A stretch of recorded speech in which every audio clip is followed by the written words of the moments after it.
My son and I are beginning a fancy life in another country with his $3 million. His mother warned, "If you two split up, you won't have enough money." Then she added, "If you want our new address, you'll have to beg and lick my shoes." I was confused and asked, "What? What are you saying? What do you mean?" I had no idea they were planning to move abroad or saving up so much money. She explained, "I meant my son inherited $3 million. We're going to live a wealthy life overseas, just the two of us. Why would my husband leave the country? And why are you talking about $3 million? Why are you being so secretive?" Well, if you're really curious, get down on your knees and beg while licking my shoes, and I might just tell you. Why are you being so rude? Where is my husband? We're quite comfortable here. We're living it up with my son's $3 million. So you're not needed anymore.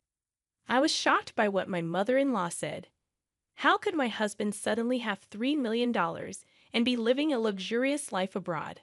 And the way she talked, as if I didn't belong. I felt a mix of anger and worry, but I knew I needed to stay calm and figure things out. How did my husband get all that money? And could it be connected to? I work as a manager at a big tech company. My husband and I met there, and I was attracted to his upbeat personality, which led to us getting married. His parents welcomed me warmly at first. Later, we had a daughter who's now 14. I grew up poor with difficult parents. Having faced many challenges, I was determined to love and care for my daughter deeply, while also managing work and the household. Then, one day, my husband had to move to Texas for a project. "It's going to be tough being alone with our daughter," I said. "Yeah, balancing work, chores, and taking care of her will be hard." "Maybe we should ask my mom to come and help," my husband suggested. "That could be a relief," I agreed. So I reluctantly agreed to let my mother-in-law move in with us. "Mommy, when will Daddy come back?" my daughter asked. "It looks like he'll be in Texas for a while, but don't worry. Gran was coming to stay with us," I reassured her. And so, my mother-in-law came to live with us. Little did I know, this decision would turn out to be the biggest mistake of my life. "You're working late again today, huh? Women who neglect their families." I'd hear biting remarks from her when I came home from work. "I have a job too, and I take care of our daughter." I'd argue back, but she was never satisfied. "When I was young, family was everything. I never even thought about working outside," she'd say. Then one day when my daughter did well in school, she said, "It's all thanks to me. What's the point of you? Maybe we don't need you around." Even though my mother-in-law only helped with easy homework, I was the one teaching my daughter most subjects. And if I made a small mistake with cooking, she'd jump on me, saying, "How did you and my son even survive before with such poor cooking skills?"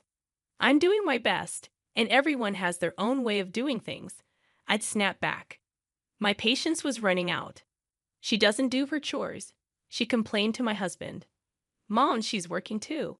Please try to understand," my husband would say, trying to mediate. But as we continued living together, the relationship between my mother-in-law and me became more strained. With my husband far away, I felt even more isolated. One day, I decided to call my husband to talk about it. "Hello, are you okay?" "Yeah, I'm fine. What's on your mind? It's kind of late." "Well, your mom gave me a piece of her mind about house chores, and it's really getting to me." I explained to my husband over the phone. "I'm sorry. Mom's always been a bit sharp-tongued, but maybe she has a point. Still, don't let it get to you too much. Just keep doing things at your own pace," he comforted me. Feeling a bit reassured by my husband's words, I tried to focus on our daily routine again. But with my husband away, the pressure from my mother-in-law kept building, and I was getting more and more tired. Every day, I eagerly awaited my husband's return. Living with my mother-in-law without him around was tough. At first, I coped by clinging to reminders of him. But as time went on, her behavior became unbearable, and I felt overwhelmed.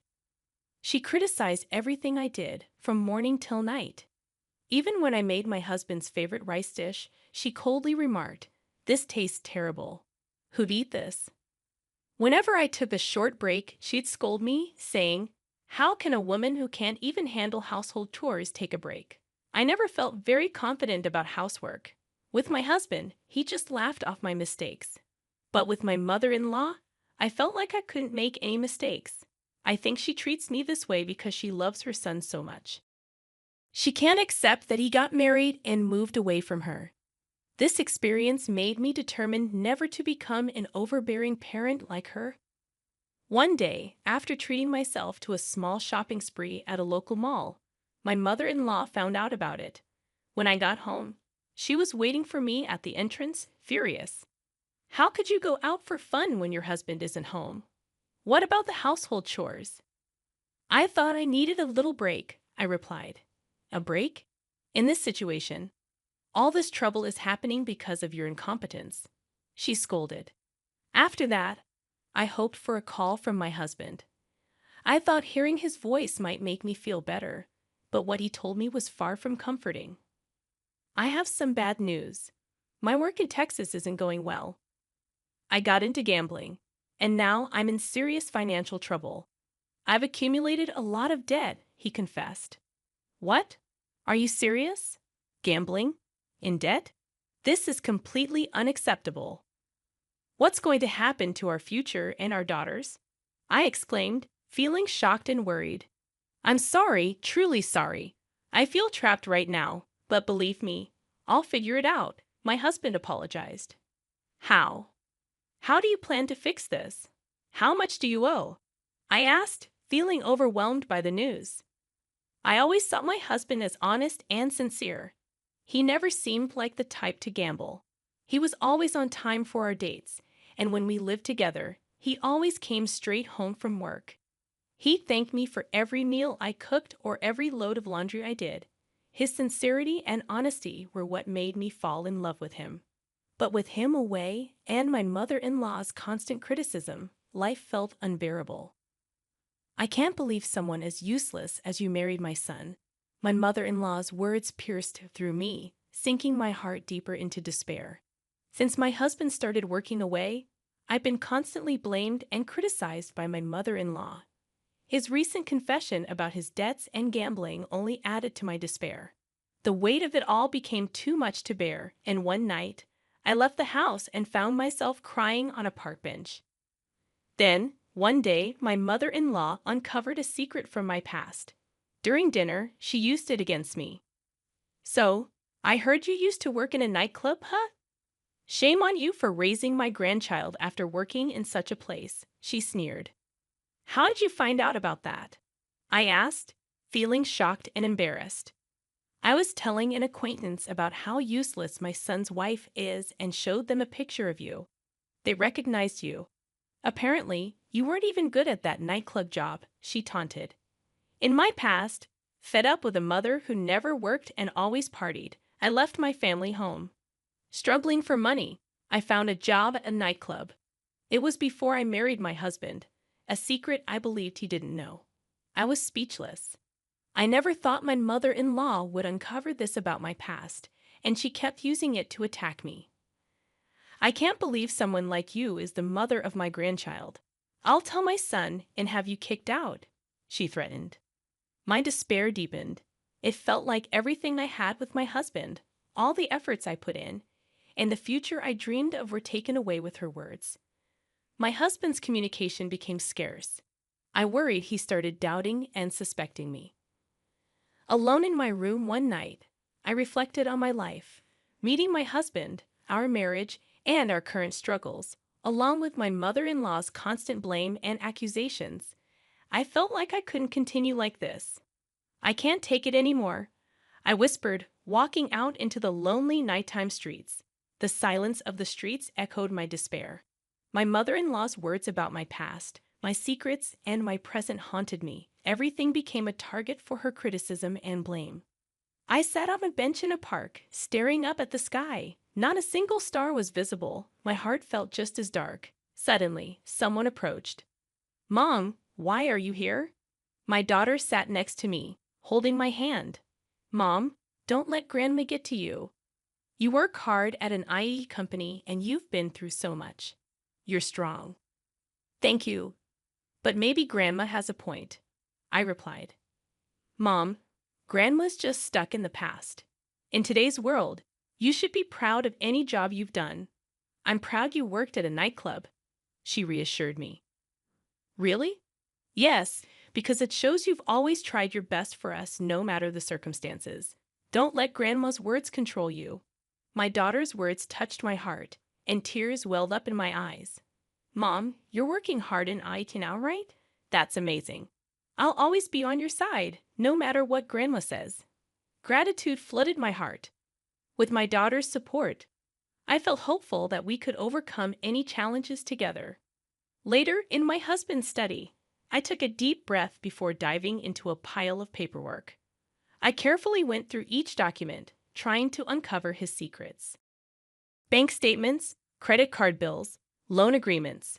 Slowly, my husband's financial situation started to make sense. Why did this happen?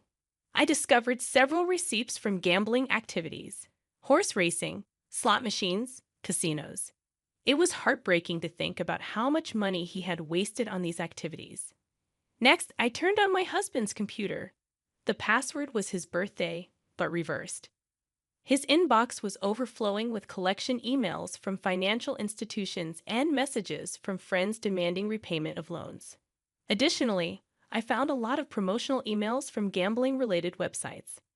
I decided to calculate how much my husband had spent on gambling. The total was a staggering $3 million, far more than I had imagined. Seeing that amount, I felt a moment of panic, but there was no time to waste.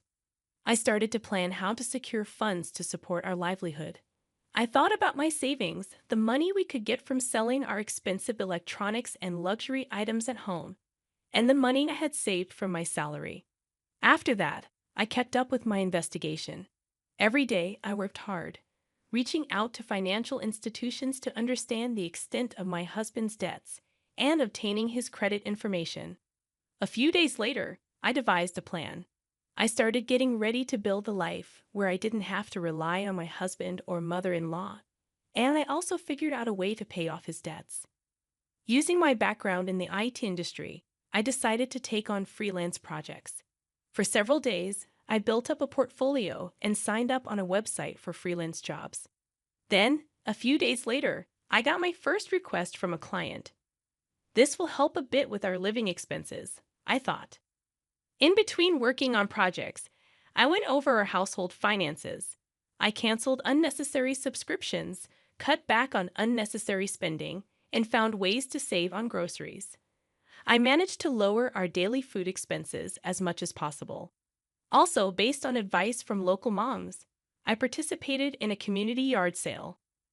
I managed to sell some high-end items and extra electronics we had, making a decent amount of money. A few weeks later, my freelance work was going well, and I felt like my income was becoming steady. By then, I had enough money in my bank account to cover our living expenses. When I got home one day, all of my mother-in-law's things were gone. At the same time, my phone rang. It was my mother-in-law. "Oh, are you back already? You must have noticed our stuff is gone," she said. "What are you trying to say?" I asked. "My son and I are starting a luxurious life abroad with his $3 million. If you ever think of divorcing him, you won't be able to make it on your own. If you want our new address, get on your knees and lick my shoes." I couldn't help but chuckle. "Actually, that $3 million is a debt," I said. "Stop joking. There's no way my son has that kind of debt," she replied. You may not believe it, but it's true. In his study, there are transaction records from banks and financial institutions, credit card bills, contracts, and more. Plus, on his PC, there are collection emails from financial institutions, messages from friends demanding repayment, and promotional emails from gambling sites. "If you don't believe me, why don't you check?" I suggested. "You're lying," she exclaimed. "It's the result of his gambling addiction. Horse racing, slot machines, casinos. All in all, it amounts to a whopping $3 million. I just sent you photos of the evidence. Maybe you should take a look," I said calmly. I had no idea. He probably didn't want you to know, But it doesn't change the facts, my mother-in-law admitted. I've been thinking about how to deal with this huge debt, but I guess I don't have to anymore, I responded. There was a moment of silence on the phone as my mother-in-law processed the information. I truly didn't know. I don't know what to say, she finally said. Without another word, I ended the call. From that moment on, I was determined to start a new chapter in my life. I was shocked by my husband and mother-in-law's actions, but I knew I had to move forward for the sake of my daughter and myself. Later, my husband called. "I'm so sorry. Truly, I am," he apologized. His voice was quieter than I'd ever heard it, but my anger didn't fade. "How did it come to this? Our family is breaking apart because of you. I never thought it would get this bad. But when I decided to go overseas with Mom, I couldn't see a future with you and our daughter," he confessed. I was stunned by his words. "You couldn't see. It's because of your recklessness and lack of planning that our family is in this mess," he accused. "I understand that, but it's too late now. I made a promise to Mom." "What promise?" I demanded. "Want to sacrifice our daughter's future and grab a paradise just for ourselves," my husband finally admitted. There was silence for a moment. "Did you truly love our family?" I asked. "I did. But now it's different," he responded, his voice breaking into tears. "Don't hurt us anymore. My daughter and I are going to live on our own from now on. We'll forget about you," I declared firmly. There was no response from him, only the sound of his sobbing from the other end. Calmly, I hung up the phone. The reason my mother-in-law mistook assets for debts was due to a sudden bill of $3 million that arrived at our home. She thought it was a lottery-winning notice and began planning to move overseas, unaware of the misunderstanding. My husband, thinking starting a new life abroad would solve the debt problem, agreed to her proposal, mistaking the bill for a lottery notice. After that conversation, I set aside my anger towards my husband and started looking for a lawyer. I was determined to prepare for a divorce, seeking compensation for emotional distress and child support. A new life was about to begin for me and my daughter, independent from my husband and mother-in-law. I sought advice from a lawyer regarding divorce proceedings, emotional distress compensation, and child support claims. During this time, my daughter and I bonded deeply, and she became my biggest supporter. She fully understood my decision and chose to stay with me. Her words brought me comfort and made all the struggles with my husband and mother-in-law seem worth it. Tears of gratitude filled my eyes. Meanwhile, my mother-in-law and husband faced challenges in their new life overseas. Despite their efforts, they encountered problems due to lack of preparation and financial issues. To make matters worse, they were pickpocketed, losing their remaining funds, and struggled with the language barrier. Ultimately, they were deported for overstaying their visas. Later, I negotiated the terms of the divorce with my husband through our lawyers. The divorce was finalized, and we agreed that he would pay emotional distress compensation and child support in a lump sum. "Thank you. Now I can finally begin a new chapter in my life," I said, feeling relieved. "But all at once? Wouldn't it be better in installments?" I suggested to my husband regarding the lump sum payment. "It has been. I ended up taking on even more debt, borrowing money from some shady loan shark," he admitted. "I don't know what happened to him after that, and honestly, I don't care," I replied, feeling detached from his struggles. After being evicted from her rental property and losing all her savings to pickpockets, my mother-in-law ended up homeless upon her return to the U.S. My daughter and I embarked on our new life. It wasn't always easy, but being free from my husband and mother-in-law, we could look to the future with hope. I wanted to live happily, working together with my daughter, who had saved me from the depths of despair.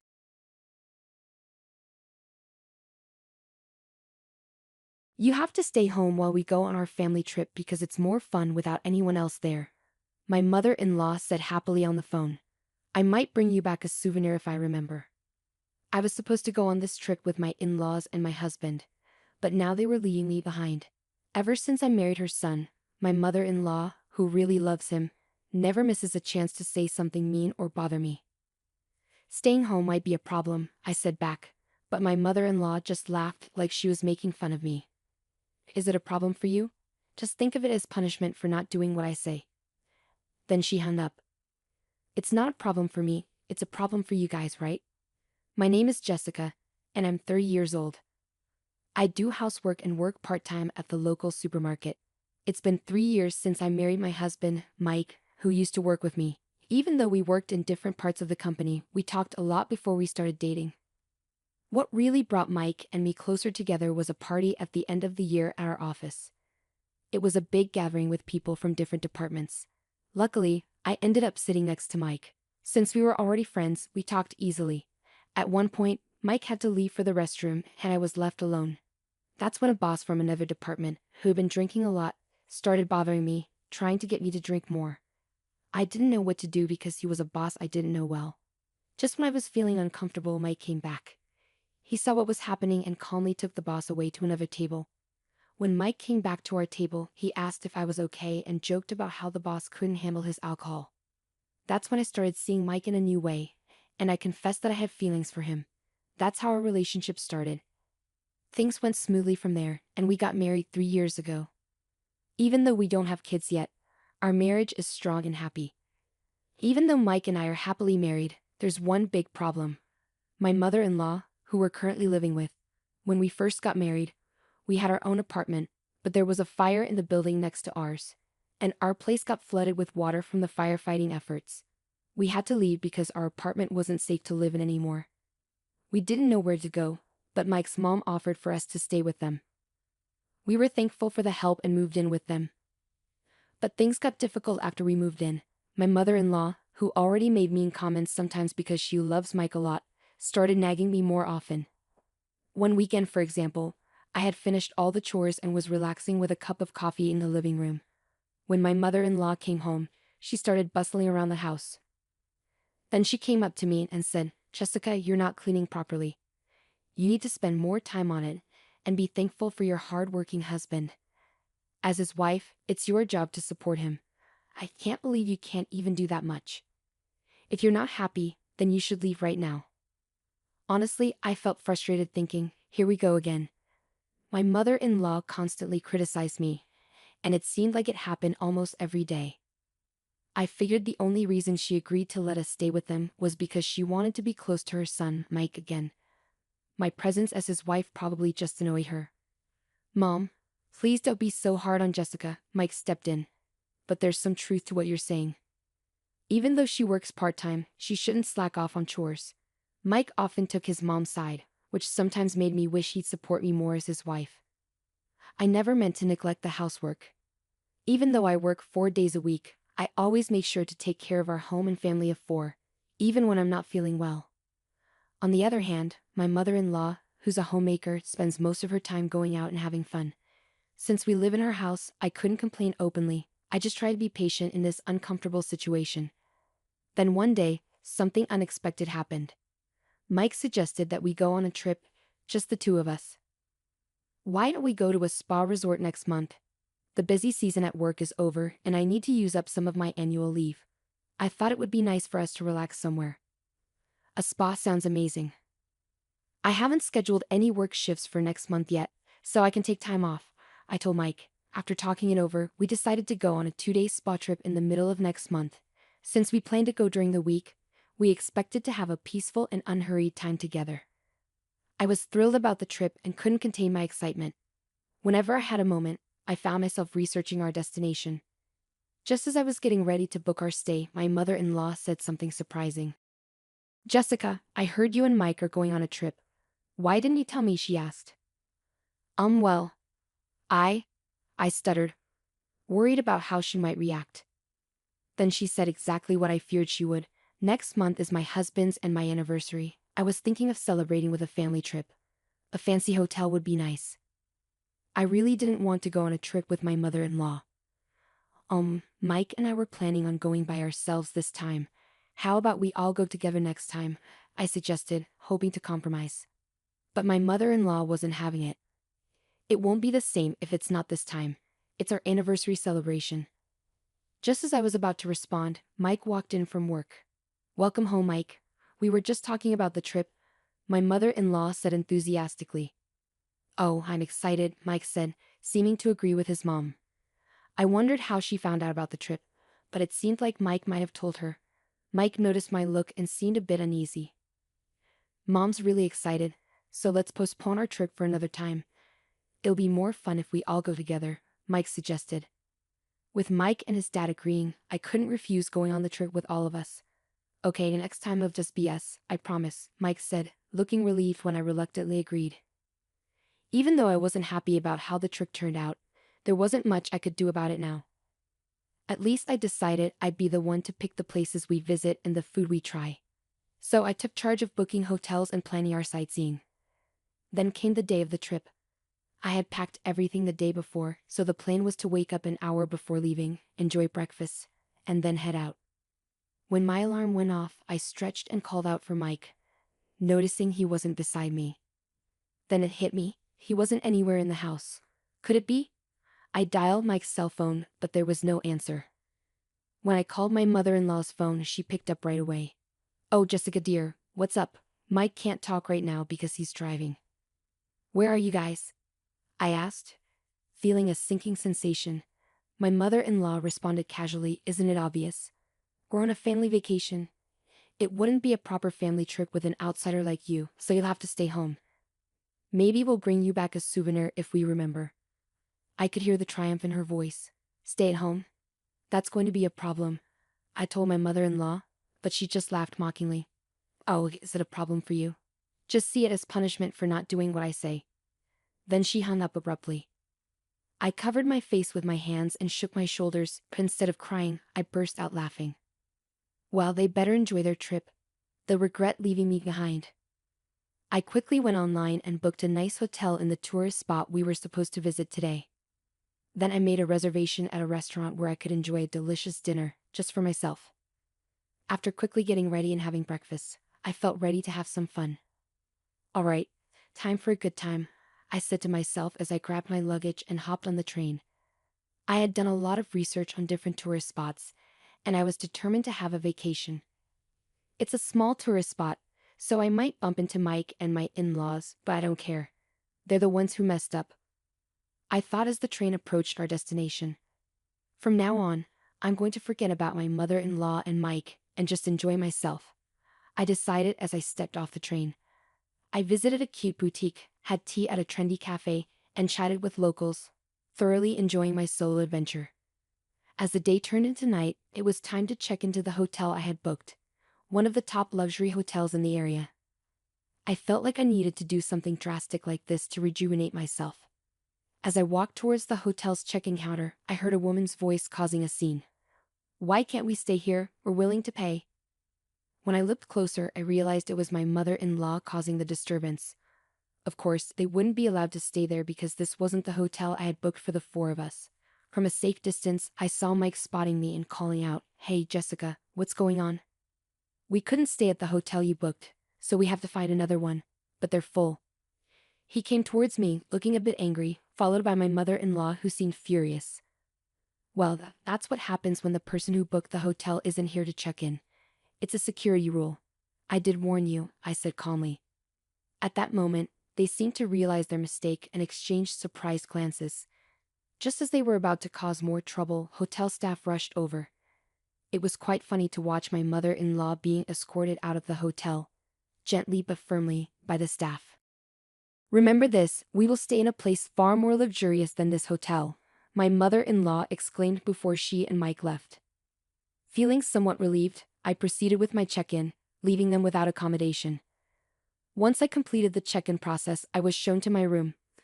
The clean and luxurious decor made me feel like I was in a dream. After settling my luggage, I decided to explore the hotel. After wandering around for a bit, I returned to the lobby. More guests were arriving. I sat on the sofa and zoned out for a while when two young women sat down next to me. They seemed excited, chatting about their impressions of the hotel. Their conversation quickly turned interesting. Hey, did you hear about that hotel near the station? There's a really creepy rumor about it. They say if you stay in a second-floor room, you start hearing things that aren't there and your stuff gets stolen. And even worse, there was a case where someone died, and nobody knows who did it. We're so lucky we're staying here, right? Do you think it's true? But why hasn't anyone been arrested? I mean, wouldn't you call the police if something like that happened? Well, there are rumors that even the hotel staff might be involved. It's so scary. What a dangerous place. When I checked the time, I realized it was almost time for my dinner reservation. I quickly got up and hurried to the restaurant. Ah, the meal was so satisfying. After dinner, I returned to the hotel, took a relaxing bath, changed into my pajamas, and settled in to watch TV. That's when my phone rang. Hello. We found a hotel to stay in, and it's really nice. It's a shame you're not here with us. But don't worry, we'll enjoy it twice as much for you, my mother-in-law said cheerfully. Oh, is that so?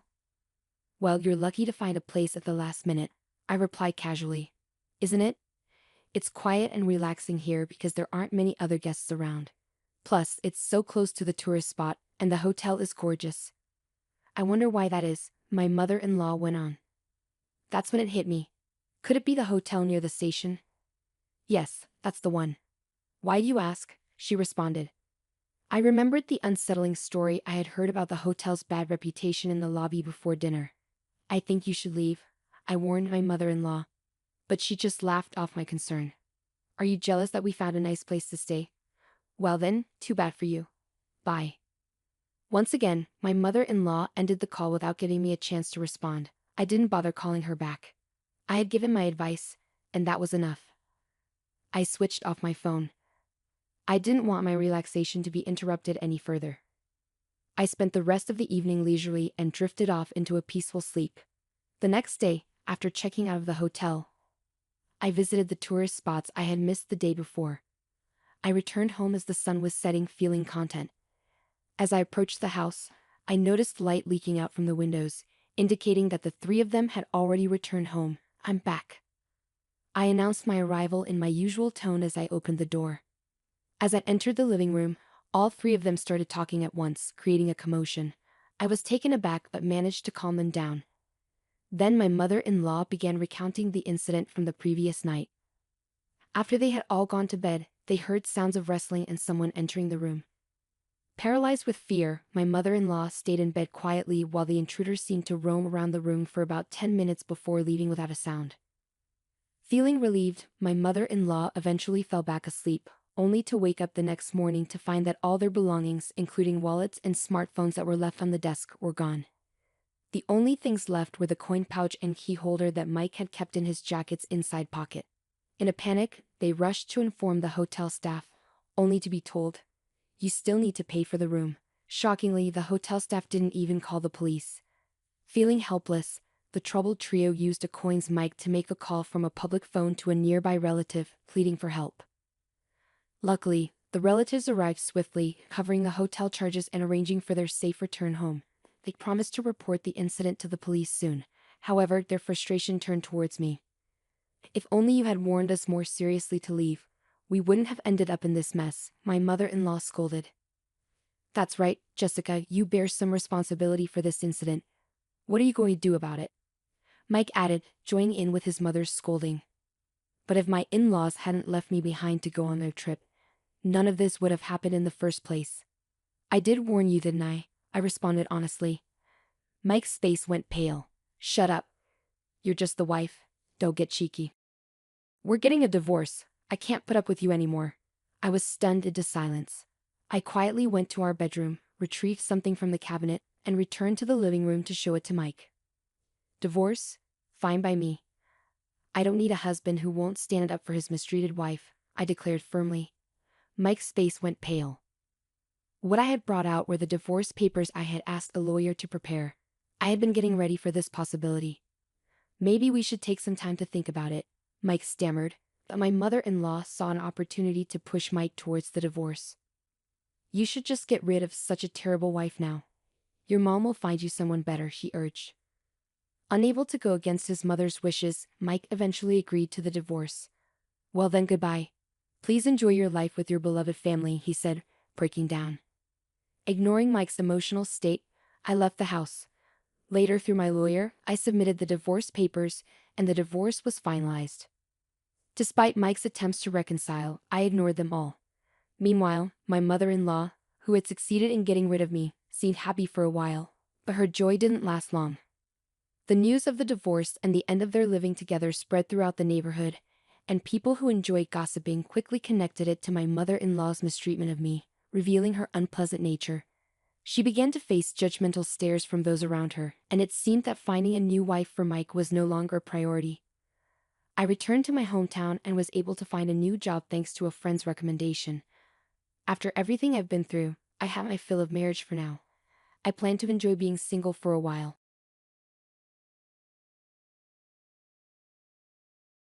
I'm Dawn, and I'm 40 years old. Looking back on a tough time in my life, it all started when I decided to end my marriage with Ben. I realized we weren't a good match because he acted like a child and annoyed me.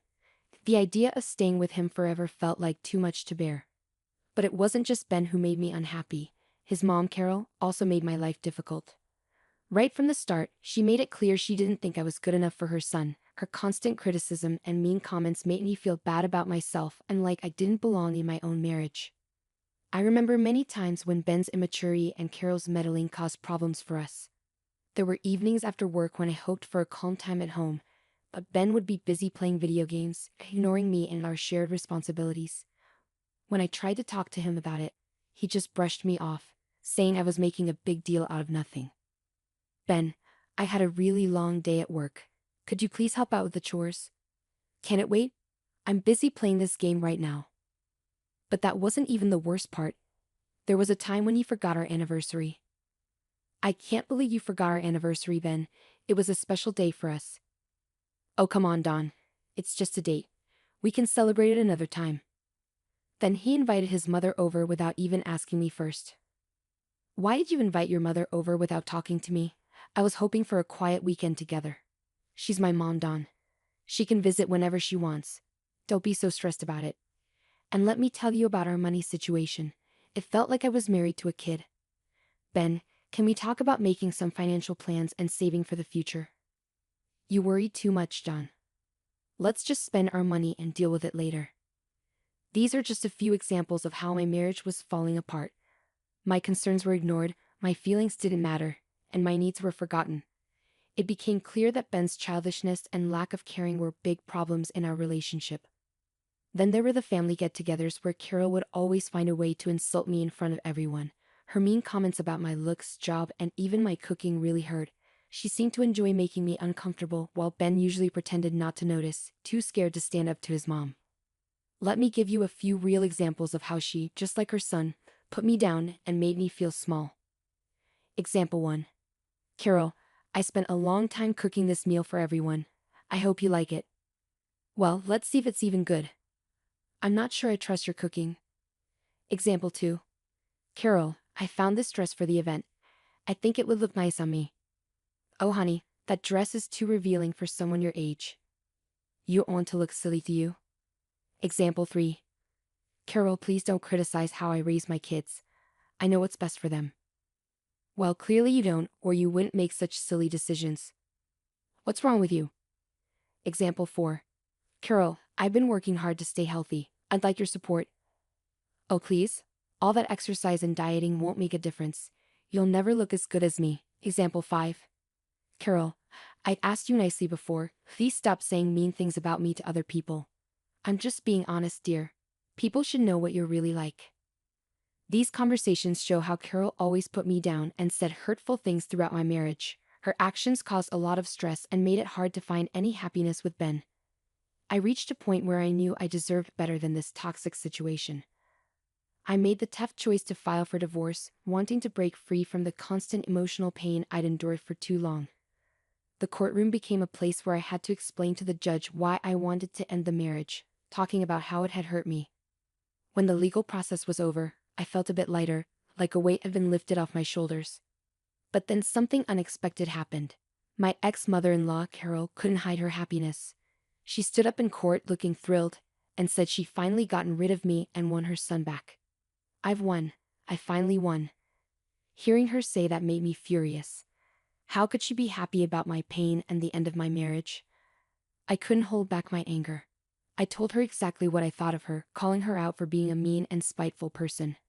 But instead of being affected by what I said, Carol just laughed. Her laughter filled the courtroom, making the end of that painful chapter in my life even harder to bear.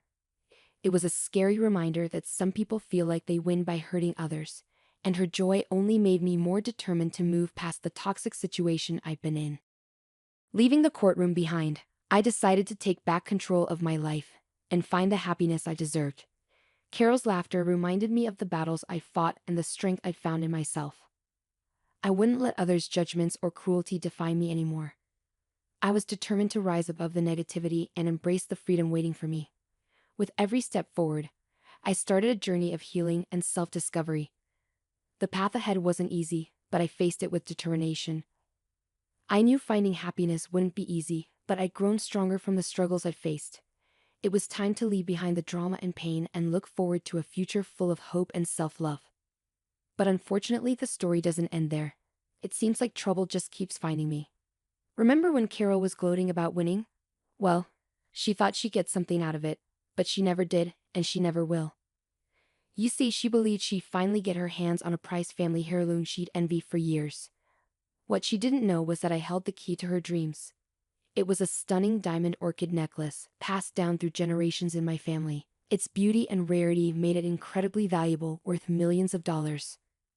Carol's eyes always lit up with greed whenever she saw it, but she could never have it. Throughout my marriage to Ben, Carol would often suggest selling the necklace for practical reasons, but I always refused, explaining its sentimental value and importance to my family. Even after the divorce, Carol still thought she deserved half of its worth. She believed she was entitled to it, thinking it would fulfill her materialistic desires. But what she didn't know was that I had a plan. It had been a month since the divorce, and I thought I'd left Carol and her schemes behind. Then, one evening, I was surprised when I heard a familiar knock on my door. Opening it, I saw Carol standing there, crying and shaking. "Dawn, please, can we talk?" Feeling curious and a bit sorry for her, I let her in to get away from the cold. I wondered why she was so upset and why she'd come to see me. We sat down in the living room, and I asked her to tell me what was wrong. Through her tears, Carol managed to speak, her voice trembling. "My plan, it's all gone wrong, Dawn," Carol said between sobs. "I thought I'd get what I wanted, but it's turned into a disaster." I felt skeptical but curious about what she was talking about. "What plan, Carol? And why are you so upset?" Carol took a deep breath, trying to calm herself down. "You see, I thought Ben would get half of the value of the heirloom, and I would finally get what I wanted. But he told me something that changed everything." I leaned in, eager to hear what she had to say.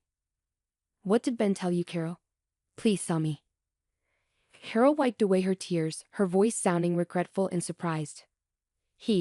Ben told me he'd forgotten to mention a prenuptial agreement he signed before we got married. It said the heirloom and all your money were protected. I never had a chance."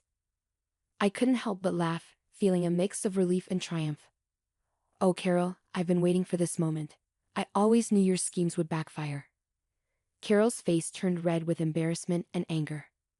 "You knew the whole time, and you let me think I had won. How could you do that?" Leaning back in my chair, feeling triumphant, I smiled at Carol. "Oh, Carol, I didn't make you believe anything. You just saw what you wanted to see because you were so focused on what you wanted. I knew the truth would come out eventually, and it did." As Carol faced the reality of her actions, her tears turned into frustration and regret. She had gambled and lost, leaving her with nothing but defeat. "I can't believe you had a prenup, Dawn. I was hoping to get some of your money after the divorce." "Carol, this isn't about being a good wife. It's about protecting myself and what's mine from people like you. I was smart enough to look out for my future. Don't be upset, Carol. You're the one who tried to trick and manipulate others for your own gain." Reluctantly, Carol pulled herself together, glaring at me with a mix of anger and resignation. "Heartless. You dare to call me heartless, Carol? Look at how you treated me during my marriage to Ben. You were mean, cruel, and always trying to control everything." As Carol stormed out, the room fell silent. The weight of her failed plans hit her hard. It was clear that her greed and deceit had led to her downfall, leaving her with nothing. I stayed strong, knowing I had to stand up for myself and what was mine. I had learned that trust and love shouldn't blind me to betrayal. As Carol reluctantly composed herself, she shot me a glare filled with anger and resignation. The bitterness of her own decisions hung heavy in the air as she muttered one word. Heartless. I couldn't let that slide. You call me heartless. Carol? Look at how you treated me during my marriage to Ben. You were mean, cruel, and always trying to control everything. I never treated you badly, Dawn firmly asserted. You're exaggerating, Dawn. Oh really? Let me remind you of the time you purposefully excluded me from family events, constantly belittled my achievements, and spread rumors about me behind my back. You enjoyed seeing me suffer, Carol retorted, frustration evident in her voice. I did no such thing. You're just trying to paint me as the villain. Stop denying it, Carol. I've had enough of your lies and manipulation. Get out of my house, please, Dawn demanded, her patience wearing thin. Dawn, please, just give me some money. I really need it, Carol pleaded desperately. I'll give you 30 seconds to get off my property, or I'll call the police. This is your last chance, Dawn warned seriously. You can't treat me like this, Dawn. We're family. Families should be kind to each other, Carol argued angrily. Goodbye, Carol, Dawn said firmly as Carol left, looking upset and defeated. As the seconds passed, Carol's face showed a mix of anger, shock, and feeling like she lost. She realized she couldn't control Dawn like she wanted to. Reluctantly, she walked towards the door. The tension between them filled the air.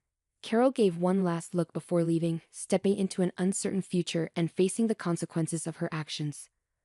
I stood tall, feeling both relieved and free. I had cut off ties with something toxic and took back control of my life. The next day rolled in, and yet another person from my past tried to make amends. What do you want, Ben? I asked, my voice cold and unwelcoming. Dawn, I need your help. I'm in a tough spot right now. And I thought maybe. Ben's voice trailed off, sounding desperate. Forget it, Ben. I don't want to hear your excuses. You had the nerve to call me instead of facing me in person. How cowardly can you get? I interrupted, my patience running out. I thought this approach would be better, Dawn. Please just listen to me, Ben pleaded, his voice trembling. All right, Ben. Go ahead. Explain to me how you always put down my goals, laughed at my dreams, and made me feel inadequate. Do you recall those instances? I confronted him. I'm not sure what you mean, Dawn. We had our differences, but Ben started, but I interrupted him. Disagreements? Is that what you call it? I call it emotional abuse. You constantly underestimated me, trying to crush my spirit, but I'm done with it. I deserve better, I declared firmly. Please, I'm sorry for everything. I'm in a tough spot right now, and I thought maybe you could help me out. Ben's voice trailed off once more, his desperation evident. It's ironic, Ben. You agreed to the prenup, yet now you're here begging and pleading. I didn't fully understand what I was signing. I just knew I loved you. Stop pretending, Ben. You probably expected me to change my mind, I remarked sharply, my tone cutting through the air. Dawn, please just listen to me, Ben pleaded once more. I'm saying this for the last time. If you ever attempt to reach out to me again, I'll take legal action and get a restraining order against you. Clear? I warned him sternly. But Dawn. Ben tried to protest, but I cut him off. No, Ben, it's finished. Goodbye, I stated firmly, ending the call and removing his number from my contacts. I was finally free from both of them, and I felt relieved. As I sat and pondered on the journey I'd been through since my turbulent marriage ended, a feeling of contentment enveloped me. I was in a much better place now, both mentally and emotionally. It felt like a heavy burden had been lifted, allowing me to breathe freely once more. Life had taken an unexpected turn, and I found myself enjoying the simple pleasures it offered. I embraced my newfound freedom and delved back into the dating scene, meeting new people and relishing the excitement of forming romantic connections. Throughout this journey, I learned to value myself and refused to settle for anything less than the love and respect I deserved. Alongside the thrill of new relationships, I discovered strength and empowerment in sharing my story with others. The struggles I faced during my marriage inspired me to write a memoir, documenting the challenges I overcame. It became a symbol of my inner strength and offered hope to others who had faced similar hardships. Meanwhile, I couldn't ignore the bitterness of my ex-husband and mother-in-law. They seemed envious as they watched my success and happiness grow. They had underestimated my resilience, and now they faced the consequences of their actions. It was a satisfying reversal of fortune. Though I had moved away from their toxic influence, they still tried to damage my reputation, but I was determined to rise above their negativity and continue thriving. Despite Carol and Ben's futile attempts to tarnish my reputation, I refused to be silenced or underestimated. I remained steadfast in protecting my integrity and had taken legal action against them for their slanderous words. Their efforts to provoke me only fueled my determination to hold them accountable for their actions. As I faced this new chapter, I felt grateful for the inner strength I had found and the support of my friends and loved ones who stood by me. Surrounded by a network of uplifting individuals, I felt inspired to keep reaching for my goals. Their unwavering encouragement reminded me that I was capable of overcoming any obstacle. From the ruins of my failed marriage, I rose stronger and wiser than ever. I learned to value myself, set boundaries, and pursue my happiness without apology. The journey was tough, but it led me to self-empowerment and a life that was truly mine. My story wasn't just about pain and struggle, it was about resilience and triumph. I conquered the shadows of my past and stepped into a future full of promise. With each new chapter I wrote, I felt a renewed sense of purpose, embracing the joy that had been missing for too long. With every stroke of my pen, I reclaimed my voice, my strength, and my freedom. My goal wasn't to drive them down, but to rise above, showcasing the resilience and dignity within me. I was Dawn, the phoenix who emerged from the ashes, and I was prepared to soar higher than ever before, leaving my past behind me.